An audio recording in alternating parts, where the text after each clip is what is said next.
हमने पहले के कई सारे टॉपिक कंप्लीट कर लिए हैं। आज हम नेक्स्ट टॉपिक पे मूव कर रहे हैं। इधर देखो बच्चे अंकित, देखो बच्चे दो जब करंट कैरिंग वायर्स आसपास रखी होती हैं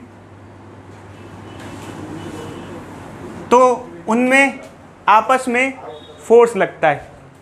और अगर कोई एक वायर किसी मैग्नेटिक फील्ड में रखी हो, कोई एक वायर है ये किसी मैग्नेटिक फील्ड में रखी हुई है, प्लेस्ड है, जैसे मान लो ये कोई करंट कैरिंग वायर है हमारे पास और ये किसी मैग्नेटिक फील्ड में प्लेस्ड है,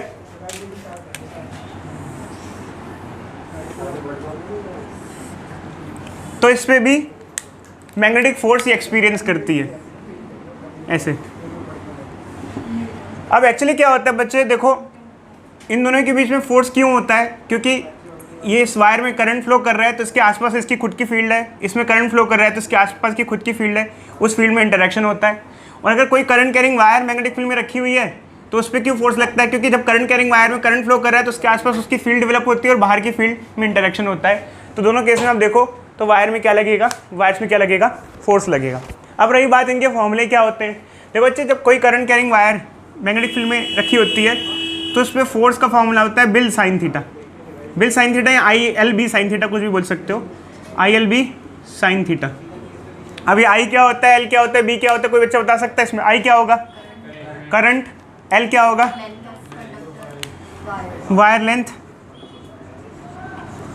B क्या होगा, मैग्नेटिक फील्ड, साइन थीटा क्या होगा, करंट एलिमेंट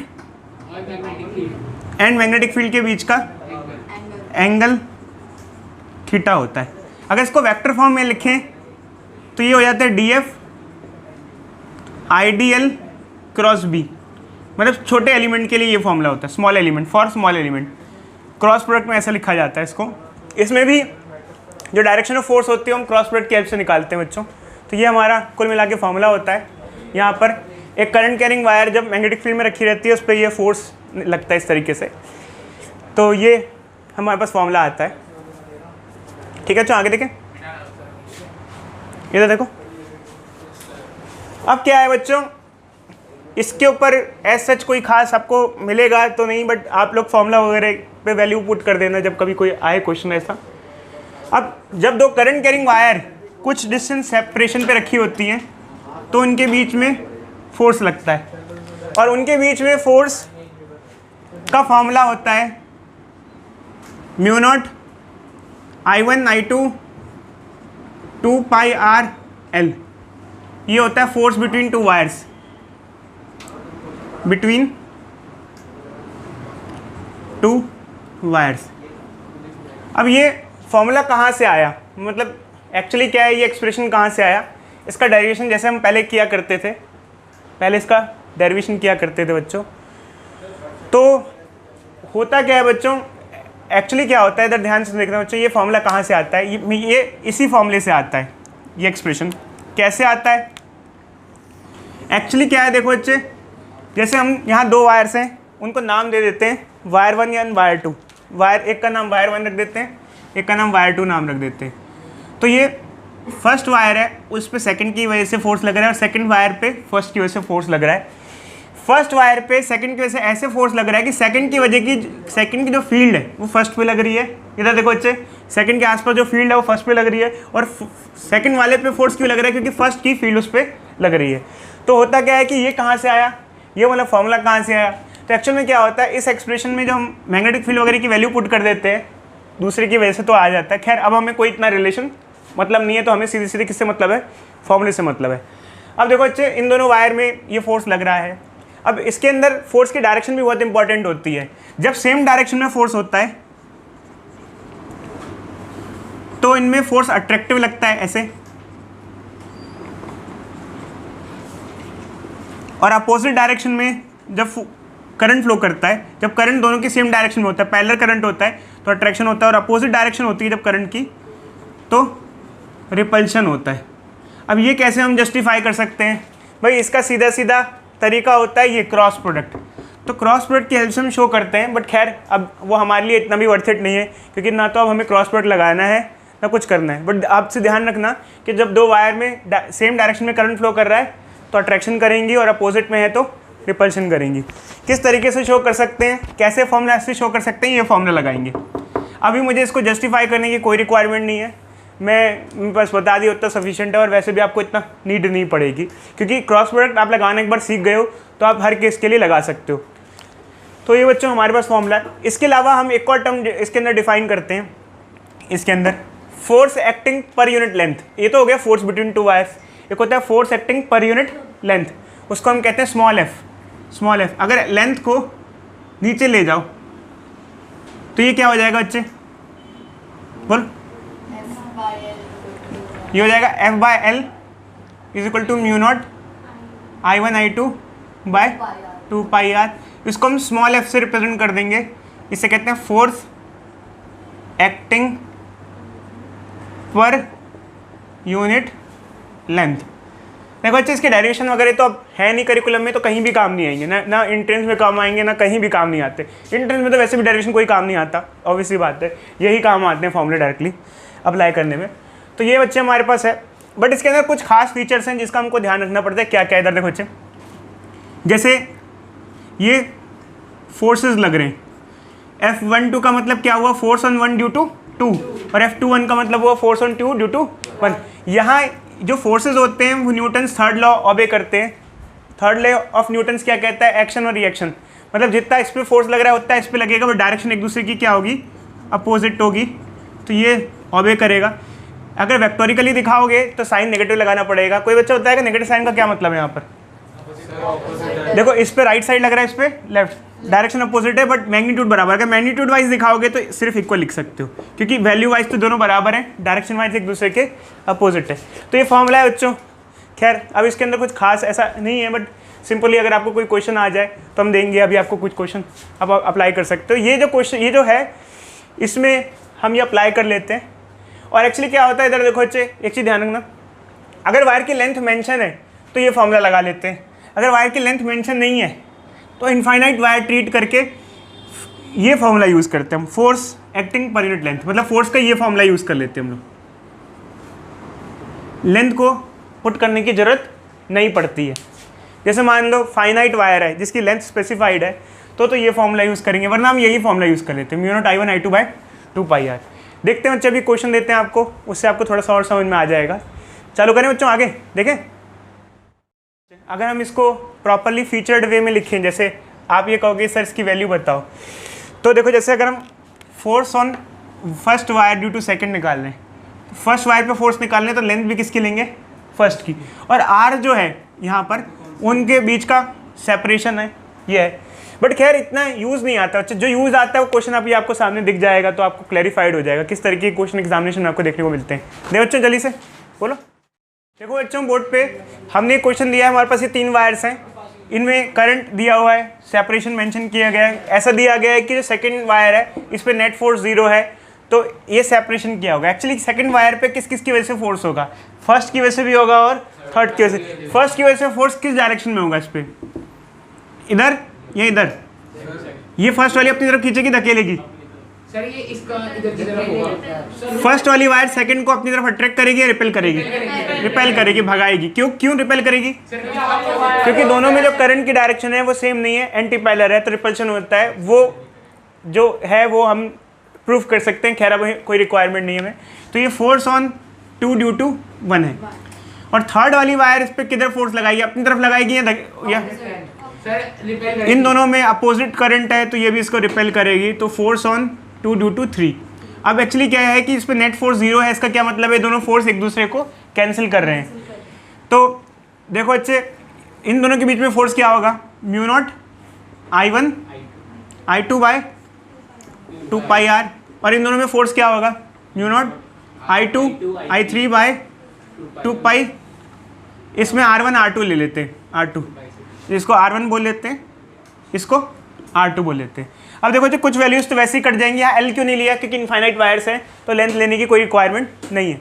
इनफाइनाइट वायर्स है ना, मेंशन किया हुआ है क्वेश्चन में, कैसी हैं, इनफाइनाइट वायर, लेंथ की कोई रिक्वायरमेंट नहीं है। म्यू नॉट से म्यू नॉट कैंसिल, 2 पाई से 2 पाई कैंसिल, I1 I2 की वैल्यू पुट कर देंगे। I1 I2 क्या हो जाएगा, 2 × 3 6 बाय R, R कितना है 1, I2 I3 कितना है 3, I3 कितना है 4, R2 कितना है निकालना है, 6 इज इक्वल टू 12/r, इसको ले आओ, इसको r is equal to 2 metre, तो इनके बीच में सेपरेशन कितना होना चाहिए, 2 मीटर होगा, तो इस पर नेट फोर्स क्या होगा, 0 होगा, इसका आंसर है। कोई डाउट बच्चों इसको लेके बोलो। ठीक है, नेक्स्ट क्वेश्चन पे आते हैं हम लोग जल्दी से। देखो बच्चों, हमें क्वेश्चन में दिया हुआ है कि करंट कैरिंग इनफाइनाइट वायर है, इसके साथ में एक स्क्वायर लूप रखा हुआ है, इस पर नेट फोर्स और नेट टॉर्क निकालना है, कुछ वैल्यूज हमें हैं जो मेंशन कर रखी है। तो एक्चुअल में क्या होता है बच्चे, जैसे सर्कुलर लूप है, इस पर फोर्स निकालना है, तो हर एक आर्म पे फोर्स निकालना पड़ेगा, ये वाली आर्म, ये वाली आर्म, ये वाली आर्म और ये वाली आर्म। तो नाम दे देते हैं बच्चों ABCD, तो हमें हर आर्म पे फोर्स निकालना है। समझ में आया बच्चों, इसकी वजह से इस आर्म पे। बट एक्चुअली क्या है, देखो जो कुछ खास बात है जो मैं आपको बता रहा हूँ। एक्चुअली क्या होगा बच्चे, जो AB आर्म है और जो CD आर्म है, उन पे फोर्स जो लगेगा उनकी डायरेक्शन अपोजिट होंगी एक दूसरे के। कोई बच्चा बता सकता है ऐसा क्यों होगा कि इसकी वजह से इस पे और इस पे जो फोर्स लगेगा उनकी डायरेक्शन अपोजिट क्यों होगी? एक्चुअली क्या है कि इसमें करंट की डायरेक्शन इधर है, इसमें करंट की डायरेक्शन इधर है। कभी अगर आप कहो कि सर करके दिखा दो, तो वो मैं दिखा सकता हूँ बच्चे। इधर देखो बच्चे, नहीं रुका हुआ है अभी, तो लूप रखा हुआ है, अभी तो रखा हुआ है, नहीं अगर आप इसे इधर से घुमाओगे तो इधर अभी तो लूप रखा हुआ है बच्चे, करंट ऐसे फ्लो कर रहा है लूप के अंदर।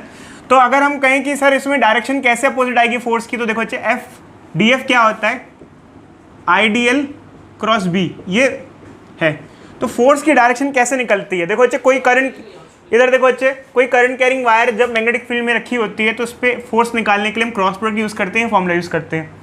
तो देखो बच्चे, ये यहाँ मैग्नेटिक फील्ड जो है वो किसकी वजह से, यहाँ जो B है वो किसकी वजह से, इसकी वजह से। ये करंट कैरिंग वायर है, इसमें करंट फ्लो कर रहा है, इसके आसपास फील्ड ऐसी है, ऐसी फील्ड है ना भाई, इस पे फोर्स क्यों लग रहा है, क्योंकि इसकी फील्ड लग रही है। समझ में आ रहा है नहीं आ रहा बच्चे बोलो? ये AB आर्म में इस पे फोर्स क्यों लग रहा है, क्योंकि इसकी फील्ड इस पे लग रही है और इसके आसपास भी फील्ड है, आपस में क्या हो रहा है, इंटरेक्शन हो रहा है। इसकी फील्ड है और इस पे इसकी भी फील्ड है, इंटरेक्शन कर रही है। बट एक्चुअली क्या है, AB आर्म पे और CD आर्म पे जो फोर्स लगेगा उसकी डायरेक्शन सेम नहीं होगी, क्योंकि दोनों की करंट की डायरेक्शन क्या है, एक दूसरे के अपोजिट है। इसमें करंट लेफ्ट साइड जा रहा है, इसमें राइट साइड जा रहा है। अगर हमें किसी टाइम पर फोर्स की डायरेक्शन निकालनी भी हो, जैसे कोई कहे कि चलो यार AB आर्म पे फोर्स की डायरेक्शन निकाल दो, तो हम ये लगाएंगे। तो देखो अच्छा, अगर फोर्स की डायरेक्शन निकालनी है तो ये क्या लूंगा मैं, बताना। AB के लिए क्या करूंगा, इसकी डायरेक्शन क्या लूंगा, आइडियल -I। बताओ बच्चे कैसे, -I कैसे लिया आपने? करंट इधर जा रहा है, इसे एक्स एक्सिस कहते हैं, और लेफ्ट साइड को क्या कहते हैं, -x एक्सिस, तो -I। फील्ड की डायरेक्शन क्या होगी AB पे, और किसकी वजह से फील्ड, फील्ड इसकी वजह से ना, किधर है फील्ड, देखना इसकी वजह से, यहाँ पर बाहर की तरफ आ रही है, यहाँ से बाहर आ रही है और यहाँ से अंदर जा रही है। अरे इधर से बाहर आ रही है और इस तरफ तो अंदर जा रही है बच्चे, इनसाइड। इनसाइड मतलब कि अंदर, ऐसे है ना, यूं देखो, यूं -z, शाबाश बच्चे, -k। तो ऐसे करके निकाल सकते हैं, हमें नहीं निकालना, हमें ऐसे करके निकाल सकते हैं। सर ये जरूरत क्या है करने की? अभी कुछ नहीं करना बच्चे, बता रहे हैं सिर्फ, हम ये बता रहे हैं कि अगर फोर्स की डायरेक्शन निकालनी है तो वैल्यूज पुट करके निकाल सकते हैं। तो जैसे इस पे निकालोगे, इस पे निकालोगे, इस पे निकालोगे तो डायरेक्शन फर्क आ जाएगी, क्योंकि इस पे करंट लेफ्ट साइड जा रहा है, इस पे करंट राइट साइड जा रहा है। तो होगा क्या, अपोजिट की वजह से आइदर कैसा भी हो, इन दोनों का जो फोर्स होगा वो कैंसिल हो जाएगा। क्या हो जाएगा, कैंसिल। जैसे मान लो इस पे फोर्स ऊपर लग रहा है, इस पे नीचे लग रहा है, तो ये फोर्स तो एक दूसरे के क्या हो जाएंगे, कैंसिल। तो हमसे फोर्स पूछा है, नेट फोर्स पूछा हुआ है, नेट फोर्स पूछा हुआ है। तो हम यहाँ पर किसका मैटर निपटा देंगे, AB और CD का। AB और CD का मैटर वैसे ही निपट जाएगा, बट अब मैटर किसका है यहाँ पर, AD और BC। क्या AD पे और BC पे भी सेम डायरेक्शन, मतलब सेम अमाउंट ऑफ फोर्स लगेगा या सेम डायरेक्शन में लगेगा, इसके बारे में क्या कह सकते हो आप? अच्छा ये बताना, AD पे किधर फोर्स लगेगा, इधर या इधर? सर ये लगेगा राइट साइड, इधर। और BC पे इधर की तरफ, क्यों? सेम अपोजिट डायरेक्शन में रिपल्शन होगा और इसमें और इसकी सेम डायरेक्शन है तो अट्रैक्शन होगा। बट इसका इस पे जो फोर्स था, जो AB पे जो फोर्स था वो CD के बराबर था, तो इनका फोर्स तो कैंसिल हो गया था। क्या ऐसा इसके लिए और इसके लिए भी होगा? क्या इन दोनों के फोर्स भी पूरे बराबर होंगे और कैंसिल हो जाएंगे, अनइक्वल होंगे? इक्वल होंगे, अनइक्वल होंगे? सर अनइक्वल बताओ बच्चे, हरी क्यों अनइक्वल क्यों होंगे? सर डायरेक्शन अलग अलग है ना करंट की दोनों में। यार मैग्नीट्यूड वाइज पूछ रहा हूँ।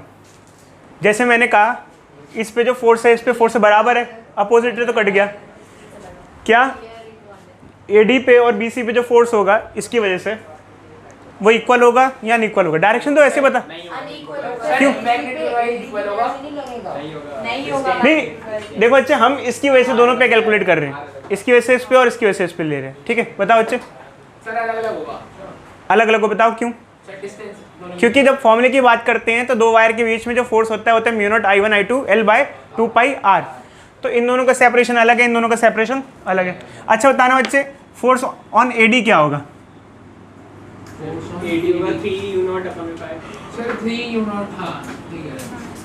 3 फोर्स का फॉर्मूला क्या होता है? Mu not I1 upon 2 pi r. L, हां एल भी ले लो। Mu naught bye 2π। I1 कितना हो गया 3, I2 कितना हो गया 2, 6। इनटू 6u0 आ जाएगा। लेंथ कितनी हो गई? 6u0 आ जाएगा। लेंथ कितनी हो गई 2। सेपरेशन कितना हो गया 1। 2 हो गया। आर भी तो है। अच्छा हाँ ठीक है, समझ आ गया, आगे समझ आ गया। सेप सिर्फ आर लिखा है सर ने। यार कोई डाउट बच्चे? लेंथ कितनी है इसकी? लेंथ कितनी है? 6u0 आ गया। अरे स्क्वायर की लेंथ कितनी है? 2 है ना। 2 2 2 2, तो लेंथ कितनी ले ली हमने? 2। I1 I2 कितना हो गया? I1 हो गया 3, I2 कितना हो गया? या चाहो तो इसको पूरा लिख देते हैं I1 I2। सॉल्व करें इसको? Yes sir. क्या क्या होगा? 6u0 6 आ गया ना 6 अभी देखते रहो बच्चे, बाद में लिख लेना, टाइम दे देंगे हम। 3 × 2 6 u0 mu not by by pi. इसे कहेंगे फोर्स ऑन एडी। एडी। अच्छा, फोर्स ऑन बीसी क्या होगा? सर मैग्नीट्यूड वाइज डिफरेंट होगा। बताना बच्चे, वैल्यू कैसे निकालेंगे? क्या क्या? अब लिखो सर आप u0 mu not into Into? 2 2 × 3। I1 I2 तो सेम ही रहेगा क्योंकि करंट तो सेम ही है। 2π। आर कितना हो जाएगा? 3 इन दोनों के बीच की दूरी कितनी होगी? आर क्या होगा? इन दोनों के बीच की दूरी कितनी होगी? 3 कैसे? सर दो साइड एक ये और ये 2, तो ये क्या हो जाएगा? 3। और लेंथ कितनी है इसकी? u0 पाएगा। सर 2। लेंथ इसकी 2 2u0 पाएगा। 2 u0 बाय 2 से 2 कट जाएगा, 3 से 3 कट जाएगा, 2 म्यू नॉट बाय पाई हो जाएगा।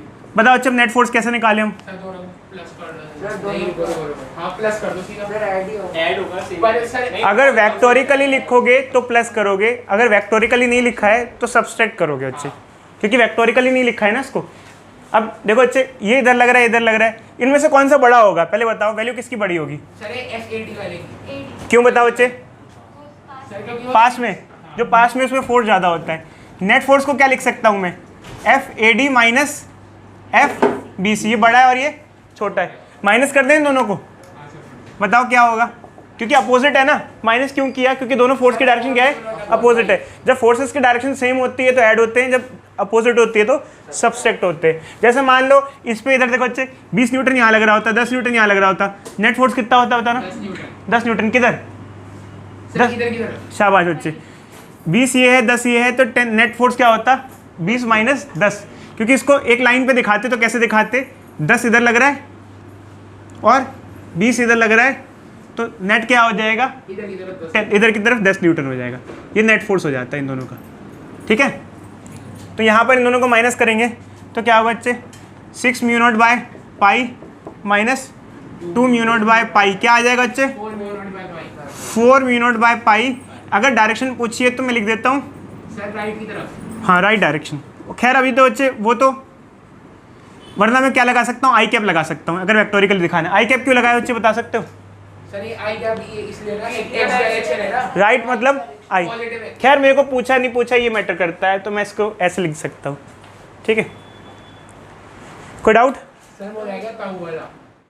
हम इस पर टॉर्क निकालें तो टॉर्क का जो हमारा फॉर्मूला होता है वो होता है आर एफ साइन थीटा या साइन फाई।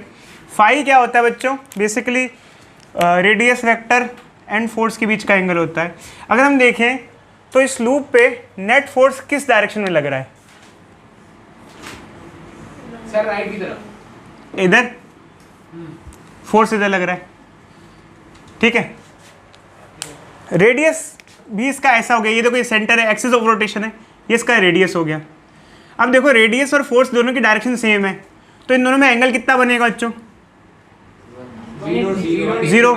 और अगर 0 पुट करोगे यहाँ तो साइन 0 क्या हो जाएगा? 0। तो टॉर्क 0 होगा, कोई टॉर्क प्रोड्यूस नहीं होगा।